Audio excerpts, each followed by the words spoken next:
Ravens flock, what's going on? I hope everybody's having a good day so far. So we're a few days removed from the NFL draft, and things have settled down a little bit. But of course, many NFL fans are very excited because that marks a new NFL season officially.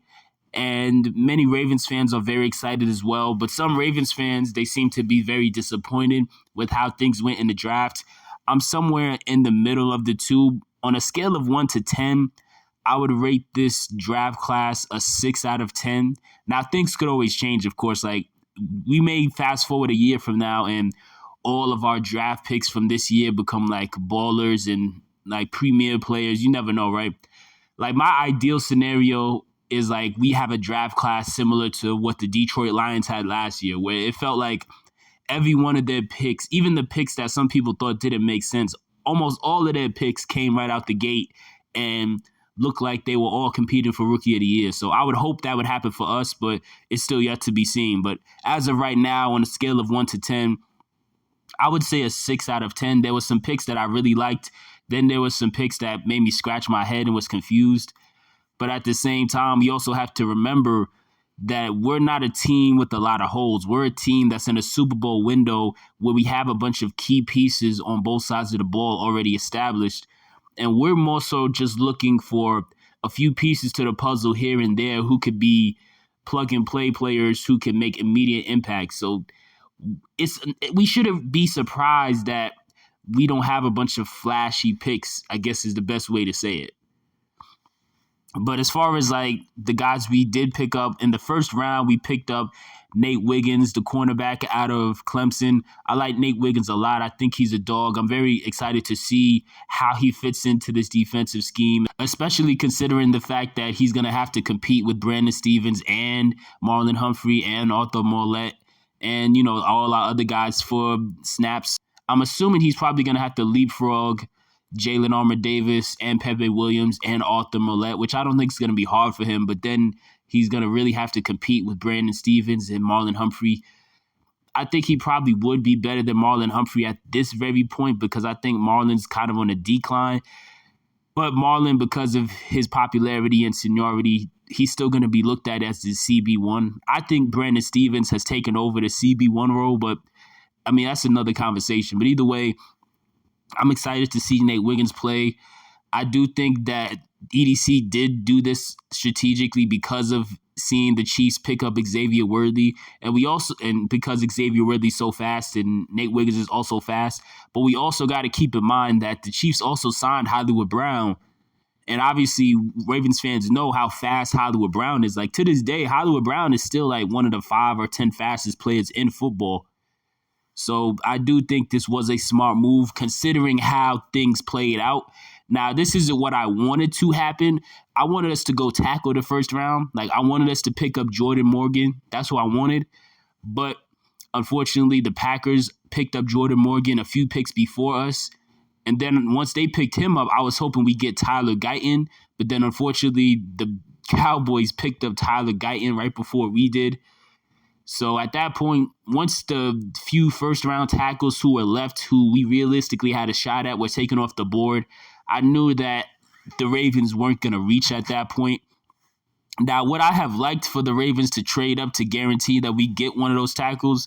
Yes, but at the same time, it's not what they did, and I don't think it's the end of the world, believe it or not, especially because of the next pick. Like, in the second round, we ended up picking up well, actually, before I go to the second round, the only concern I have with Nate Wiggins is I just hope he's like 100%. I hope he's not like dealing with any serious injury issue because of the fact that during the combine, when he ran that crazy fast 40-yard dash time, he initially thought that he like really blew out his groin running so fast. It turned out to just be like a minor like hip issue, like a hip flexor issue. But I am hoping that it is nothing too serious and he'll be fully ready to go at the start of the season. Most likely he will, but that kind of didn't sit well with me that he got somewhat injured during the combine, but it's neither here nor there. As far as our second round pick, we did use the second round pick on a tackle, Roger Rosengarten out of Washington. I think this was a very solid pick too, obviously. He's used to protecting for the blind side because he was guarding for a left-handed quarterback. And before he went to Washington to play right tackle, he would play left tackle. So he has that versatility. So if he ends up just staying at the right tackle spot, he'll be good. Or if he ends up being Ronnie Stanley's replacement in a year, he'll still be good. I think he will, at least. I think personally he's going to end up beating Daniel Faalele for that starting job. I think what's going to happen is maybe Daniel Faalele gets moved to guard, but it's still yet to be seen. I don't want to sound like a hater, of course, but at the same time, I'm not a big Daniel Faalele fan, so I don't think the job is really that secure. I think Roger Rosengarten, as a rookie, still has a shot at taking that spot, but we'll see. In the third round, we ended up picking up Adisa Isaac, outside linebacker. I believe he went to Penn State.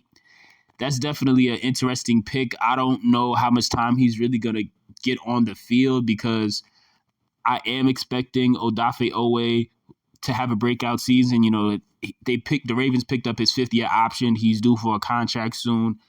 Assuming he could just stay on the field, I'm assuming he's about to ball out. David Ojabo still is on the team.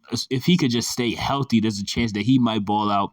We still got Kyle Van Noy. Then also Tavius Robinson had a good rookie season last year, so I don't know how much of the field Adisa is going to see as a rookie, but I'm interested to see if he could become one of those steals of a pick. In the 4th round, we ended up going with Devontez Walker out of UNC. This was a very interesting pick. I knew that most likely we were probably going to wait till the later rounds this year to pick up a receiver. Devontez actually was one of the receivers I figured we were going to end up taking. I thought it was going to be between him, Jermaine Burton, Jalen Polk, and another guy named Jalen Coker. I think Jalen Coker went undrafted, but Jermaine Burton went to the Bengals and Jalen Polk went to the Patriots, I believe. But Devontez Walker, I mean, on paper, as far as measurables, he's like that big body wide receiver that a lot of Ravens fans want. But it's also another situation where even though he's big, he doesn't play to his size like that, in my opinion. Like, he does a lot of basket catching, catching with his body. So it might take some time for him to get coached up to just trust his hands and play to his size more. But one of the more interesting parts about him is he's a pretty solid run blocker. I do think that, considering that we love running the ball a lot and our O-line may be shaky, because of that, I think the Ravens may be looking for as many good blockers at all positions as they can find. I do think that's one reason they may have been interested in him. That may be able to get him on the field a little bit because he's going to be competing with Nelly for snaps. Then also, because he's so fast, I'm like, maybe they want to use him for special teams, like to return punts or kick returns. But then also, again, because he's so fast, maybe Todd Monken wants to put him in the offense here and there to be that guy to blow the top off the defense. Now, mind you, we already have guys who are fairly fast in their own right, like Zay Flowers. We all know he's pretty fast. Rashad Bateman is faster than people give him credit for. So we have guys who can win deep, but a guy like Devontez, he only, as far as I know, for the majority of his time in college, he played on the outside, and the main thing he was used for was being that vertical threat. So I'm assuming that's what Todd Monken wants to use him for. I'm interested to kind of see how he gets used as a rookie, if he gets used at all. But another pick we made in the 4th round was TJ Tampa, a cornerback. I like the pick, but again, this is where it gets a little tricky for me because now I'm wondering which corner is actually going to make the team now, because again, we still have several other corners who really haven't had much of a chance yet, which it's not the Ravens' fault necessarily, of course, because they've just been dealing with injuries like Pepe and Jalen Armour-Davis, but you start to wonder who's going to get cut at that point, or who's, you know what I mean? But in the 5th round, we picked up running back Rasheen Ali. I think this was a solid pick, but I really didn't think it was that necessary due to the fact that when it comes to running back, we've had a lot of good luck picking running backs outside of the draft who were undrafted free agents. Keaton Mitchell just last year, he was an undrafted free agent. Gus Edwards was an undrafted free agent. So I wasn't expecting the Ravens to make this pick, honestly. I thought we were going to go heavy into offensive line with some of our picks, but they ended up not doing that. In the 6th round, we picked up Devin Leary, a quarterback out of Kentucky. This is one of those picks that, to me, makes zero sense. I don't know why we picked a quarterback in this draft at all. I just don't understand it. I could have sworn we signed Malik Cunningham, and I thought Josh Johnson was still on the team. Like, I didn't even know there was still quarterback spots available on this team at this point. And then picking one up in the draft, to me, just made zero sense. But I don't know. In the 7th round, we picked up a center, Nick Samak. He's currently hurt.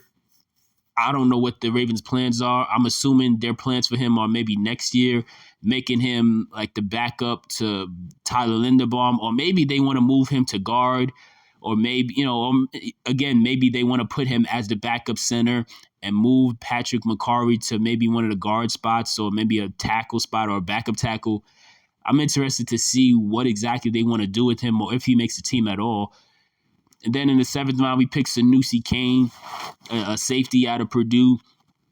I don't know much about him, so I really can't say much about him. But, of course, he's not going to see the field a whole lot unless there's injuries, because we already have the safety spot pretty well established, of course, with Kyle Hamilton and Marcus. But one of my main issues with this draft class, of course, is that we didn't pick up a guard. We got a guard who was an undrafted free agent, but I really wanted us to get Christian Mahogany. I was pretty frustrated that the Detroit Lions ended up picking up Christian Mahogany, but I mean, it is what it is at this point. We definitely, of course, like many teams, we made a lot of moves in undrafted free agency.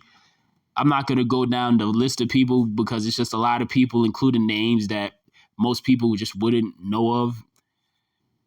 As far as who I'm most excited for in this draft, I would say Nate Wiggins and Roger Rosengarten, because those are the two people that I think have the best chance of seeing significant time on the field as rookies.